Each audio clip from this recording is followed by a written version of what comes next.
hoy Sistema Endocrino, en donde hablaremos de las hormonas, de algunos receptores y la regulación de la función hormonal. De las glándulas que hablaremos serán la hipotálamo y la hipófisis, la glándula suprarrenal, la glándula tiroides, la glándula paratiroidea y la glándula pineal y la glándula suprarrenal también. Lo primero que tenemos que tener en cuenta es que las glándulas endocrinas secretan una sustancia que es denominada hormona. La hormona va a ser transportada a través de los vasos sanguíneos o vasos linfáticos hacia una célula. Esa célula se denomina célula halo o célula diana. ¿En qué sitio o habitualmente vamos a observar que se encuentran o van a verter el contenido o el producto de su secreción? Las glándulas endocrinas van a verter hacia al tejido conjuntivo, y entonces este tejido conjuntivo, o sea, va a viajar estas hormonas hacia los vasos sanguíneos o los vasos linfáticos. Recordar que las glándulas endocrinas, a diferencia de las glándulas exócrinas, las endocrinas no presentan, no tienen conductos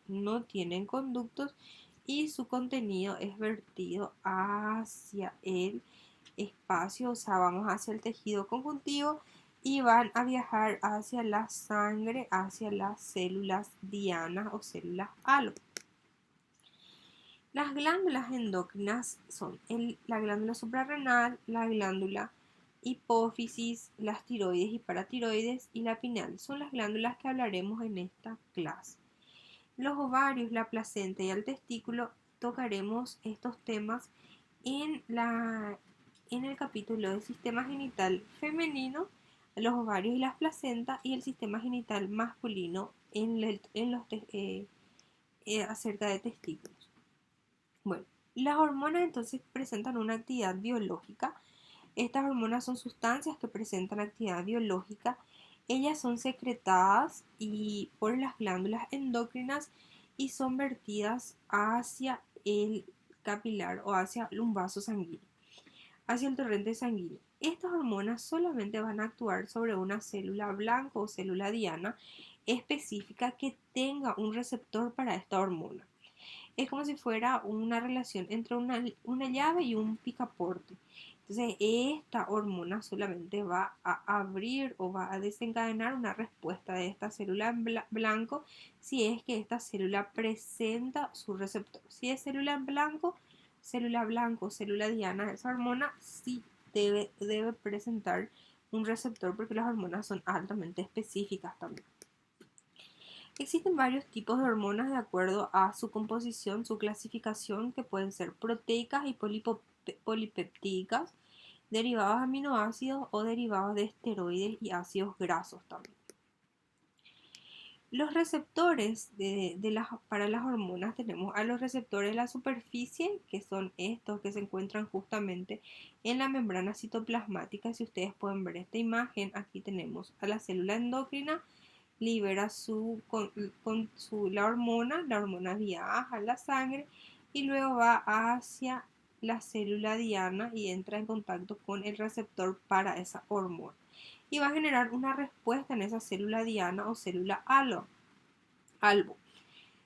Los receptores intracelulares solo se unen a hormonas que se difundieron a través del plasma-lema. Y las hormonas tiroideas, el ejemplo son las hormonas tiroideas y hormonas esteroideas. Las glándulas endocrinas se organizan de acuerdo a su organización celular en cordones, como esto, que es el caso de la glándula suprarrenal, en forma de folículos, que es esta situación que son los folículos tiroideos, y luego tenemos en forma de acúmulo celular, como en el hipotálamo. La forma más frecuente de organización celular es en cordones y vamos a encontrar en la glándula suprarrenal, en el lóbulo anterior de la hipófisis y también en la glándula paratiroides. Del tipo folicular es esta que vamos a ver que normalmente tiene una forma de folículos, ¿verdad? Y normalmente la encontramos en la glándula tiroides. La primera glándula de la que vamos a hablar es la hipófisis o también denominada glándula pituitaria. La hipófisis y el hipotálamo van a trabajar en forma estrecha, tanto es así que normalmente a estas dos glándulas se las conocen como glándulas maestras. ¿Por qué? Porque es como si fueran que están dirigiendo una orquesta sinfónica, ¿verdad? En la forma o el mecanismo en cómo ellos trabajan en forma mancomunada. La hipófisis es una glándula que se encuentra ubicada en la cilicia turca. Es una glándula que tienen, de acuerdo a las hormonas que secretan, van a tener una relación en el crecimiento, en la reproducción y contribuyen también en el metabolismo del cuerpo. La hipófisis está dividida en dos lóbulos, un lóbulo anterior y un lóbulo posterior. El lóbulo anterior se denomina adenohipófisis y el lóbulo posterior se denomina neurohipófisis. La primera diferencia histológica dentro y también dentro de sus funciones es que la adenohipófisis es un tejido puramente glandular. ¿Qué significa eso? Ella tiene sobre todo su función es la de secreción. En cambio, la neurohipófisis vamos a ver que tienen sobre todo un tejido nervioso. Tanto es así que en la neurohipófisis no existe secreción de hormonas, pero sí existe almacenamiento de hormonas. Entonces, en la adenohipófisis se produce y se secreta hormonas.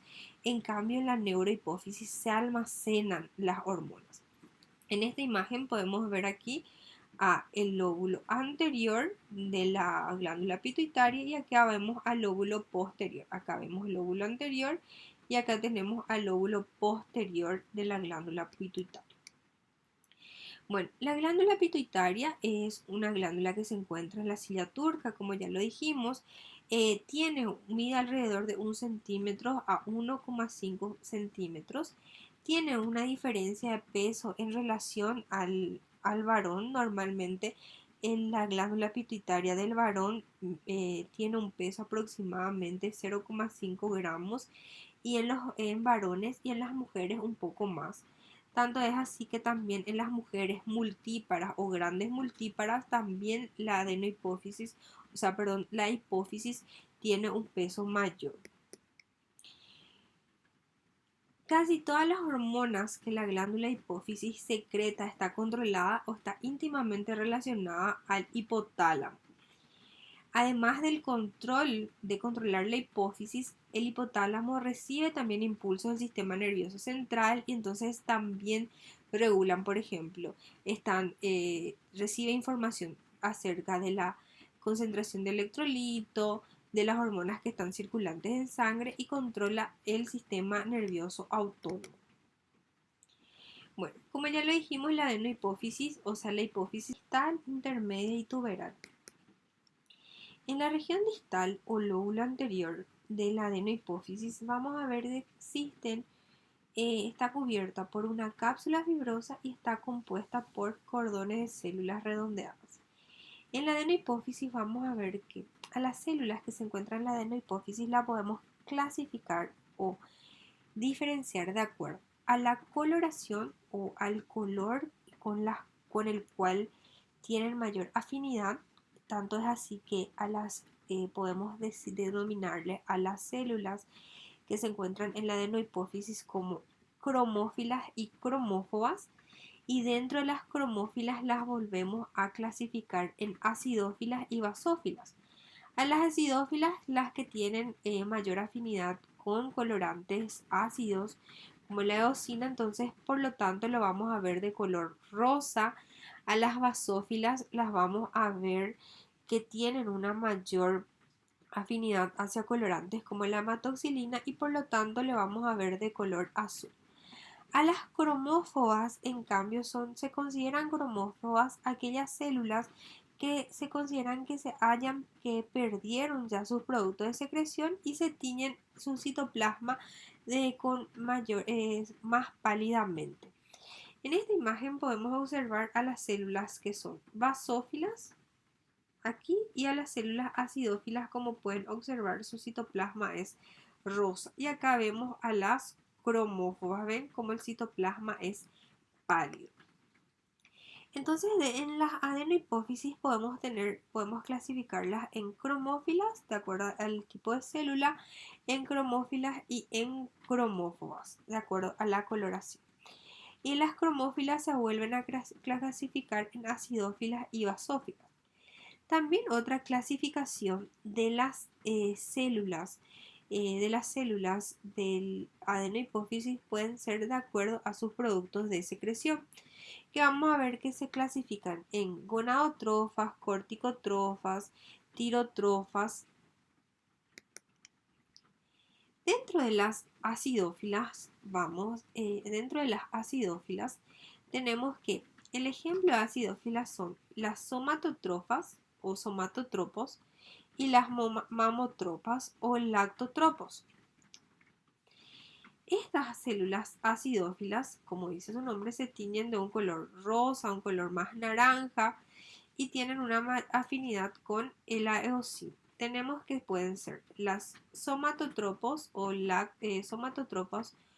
somatotrofos que secretan hormona de crecimiento, las mamotrofas o lactotrofas que secretan la prolactina.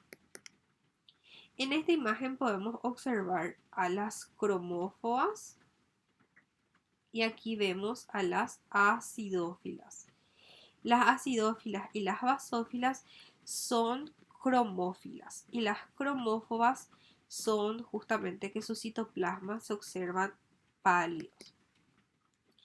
En esta otra imagen en donde podemos observar a las cromófobas, citoplasma claro, y las acidófilas aquí que vemos con un citoplasma más naranja o un poquito más rosa. Y acá vemos a las basófilas. Bueno, ¿qué es lo que secretan las somatotrofas? Las somatotrofas, ellas que son acidófilas, secretan hormona de crecimiento. ¿Cuál es la función de la hormona de crecimiento? La hormona de crecimiento va a actuar sobre todo sobre los huesos largos, en los epífisis de los huesos largos, induciendo al crecimiento de ese hueso. Entonces va a actuar en la placa epifisaria de los huesos largos para que crezcan. Va a actuar también sobre el músculo, por ejemplo, para que también contribuyan para el aumento del tamaño o la masa muscular. Vemos que la hormona de crecimiento también incrementa los índices metabólicos celulares. Las lactotrofos que secretan prolactina. La prolactina que va a actuar sobre todo que ayuda a promover el desarrollo de la glándula mamaria durante la gestación y también a la producción de leche o la lactancia después del nacimiento. Tenemos a las basófilas o las basófilas son las que se tiñen de color su citoplasma azul. Vamos a ver de qué también en especial se tiñen con el reactivo del ácido periódico de Schiff. Y son tres variedades de basófilas. Tenemos a las corticotropas o corticotrofas, a las tirotrofas y las gonadotrofas. Las corticotropas son hormonas que son secretadas en la adenohipófisis y ellas secretan hormonas adrenocorticotropina y hormona lipotrópica. Estimula la secreción de la hormona adrenocorticotrópica.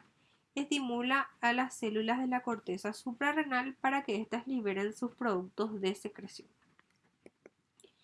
Las tirotropas o tirotrofas, en cambio, ellas van a actuar sobre la glándula tiroides para que ellas estimulen entonces la producción de hormonas tiroideas, que es la T4 y la T3. En otras palabras, ¿qué es lo que ocurre? Lo siguiente, vamos a ver que en nuestra hipófisis, vamos a tener en estas células, las tirotropas, son las que van a actuar sobre la glándula tiroides para que ellas secreten T3 y T4.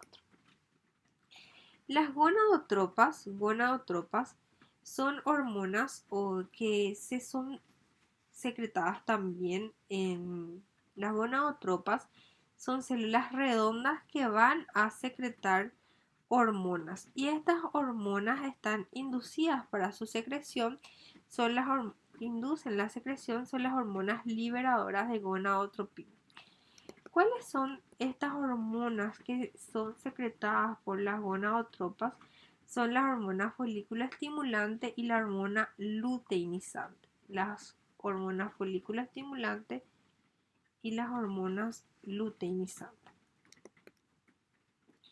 Las cromófobas, como ya lo decíamos, son células que han perdido, o sea, se consideran células que han ya liberado su producto de secreción.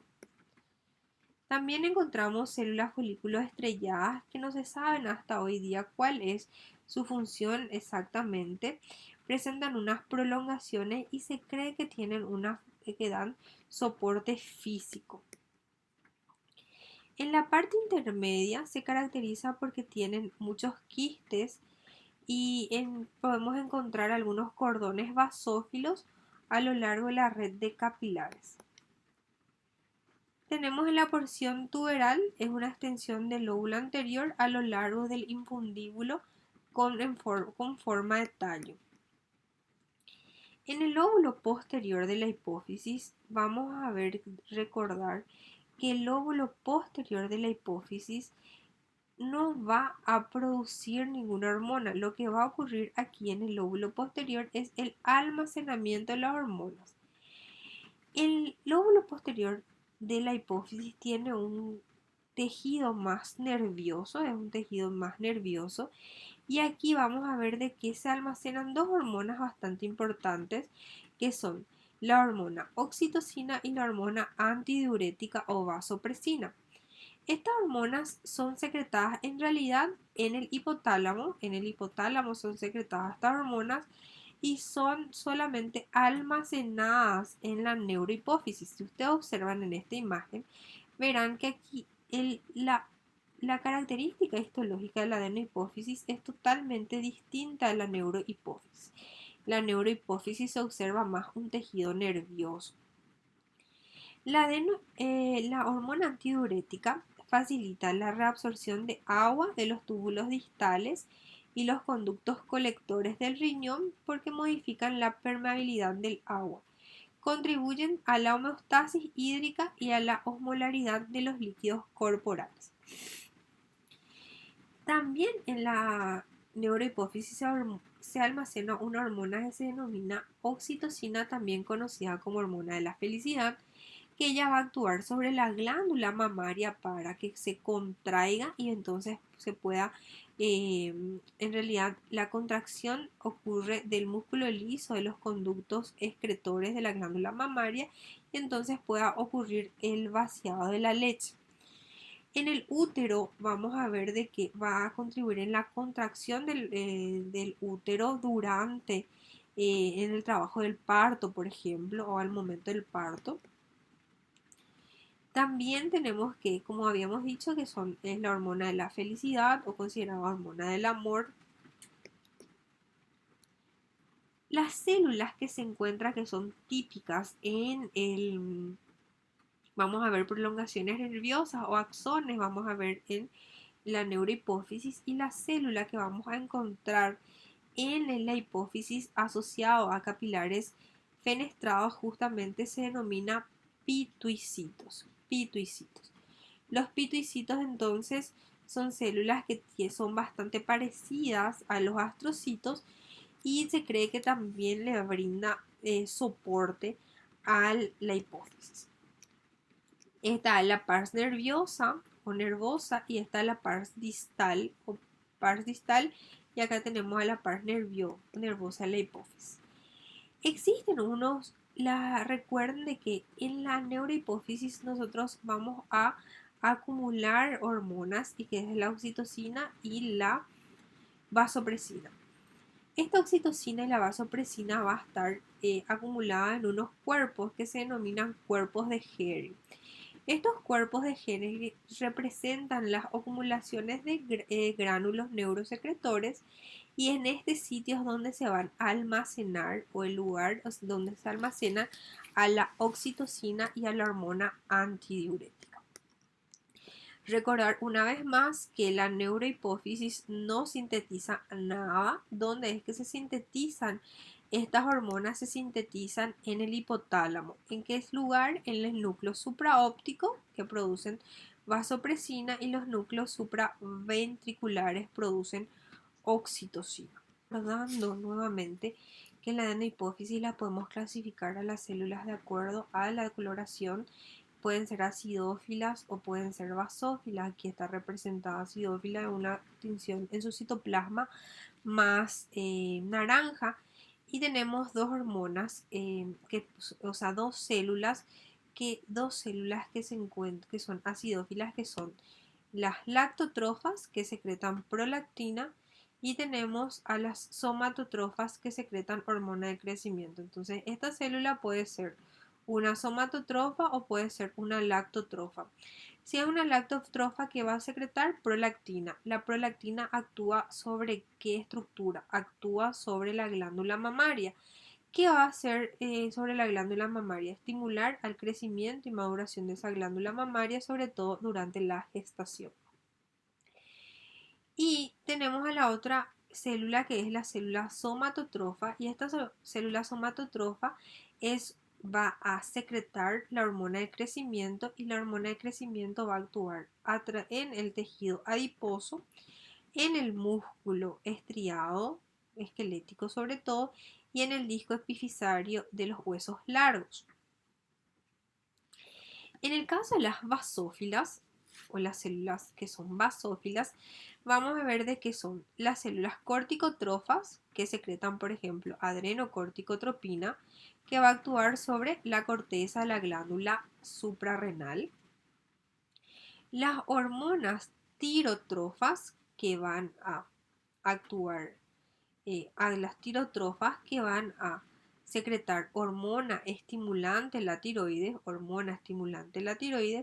y esta hormona estimulante la tiroides va a actuar sobre la tiroides para que la misma secrete, ¿qué cosa? Va a secretar T3 y T4. Luego tenemos a las gonadotrofas, y estas gonadotrofas o células gonadotrofas van a secretar hormona folículo estimulante y hormona luteinizante. Esta hormona folículo estimulante va a actuar, si es que actúa en el varón, sobre los testículos. Van a contribuir a la espermatogénesis o la producción de espermatozoides y la secreción de andrógenos. Las hormonas folículo estimulante contribuye a la maduración, ¿verdad? Al desarrollo folicular, y en el caso de que se puede secretar también hormona luteinizante, si es en el testículo, ¿verdad? Va a actuar también en la secreción de andrógenos y contribuye sobre los ovarios en la ovulación. Recordar que estas hormonas van a ser supeditadas hacia las hormonas liberadoras del hipotálamo. Entonces vamos a ver que las hormonas liberadoras, por ejemplo, vamos a tener una hormona liberadora de tirotropina, que va a actuar sobre esta célula aquí, que va a actuar sobre sobre la hormona estimulante de la tiroides. En el caso de neurohipófisis, recordar que aquí no hay síntesis de hormona. Lo que sí tenemos aquí es el almacenamiento de estas hormonas. Tenemos que el almacenamiento de las hormonas ocurre tanto en la hormona antidiurética y también a la oxitocina. La hormona antidiurética, que va a actuar a nivel renal en la absorción de agua, y la oxitocina, que contribuye permite que se contraiga el útero durante el trabajo de parto, y la oxitocina también contribuye sobre la glándula mamaria para la contracción de miopitelial y entonces la eyección de la leche. Las células que vamos a encontrar en la neurohipófisis es el pituicito, y aquí podemos observar a los cuerpos de Henry, en donde se almacenan la vasopresina y la oxitocina. Acá podemos ver a la adenohipófisis o parte distal y acá vemos a la pers nerviosa que es la neurohipófisis. En esta imagen estamos observando a las células que son acidófilas, ven su citoplasma de que es de color naranja y aquí vemos a las células basófilas con su citoplasma de color azul. En cambio, observamos también células con citoplasma claro que son justamente las cromófobas. Esta es una lámina de una neurohipófisis, pues neurohipófisis, en donde podemos observar en esta imagen a los pituicitos, también vemos axones y prolongaciones. El hipotálamo regula la actividad de la hipófisis. La hipófisis está ubicada en el medio, en la base del cerebro, coordina la mayoría de las funciones endocrinas del cuerpo y sirve como uno de los principales controles del sistema nervioso autónomo. En el hipotálamo tenemos de que se secretan oxitocina y hormona antidiurética. Normalmente el hipotálamo tiene un sistema de recontrol que regula la función endocrina de dos niveles: la producción hormonal de la hipófisis y la producción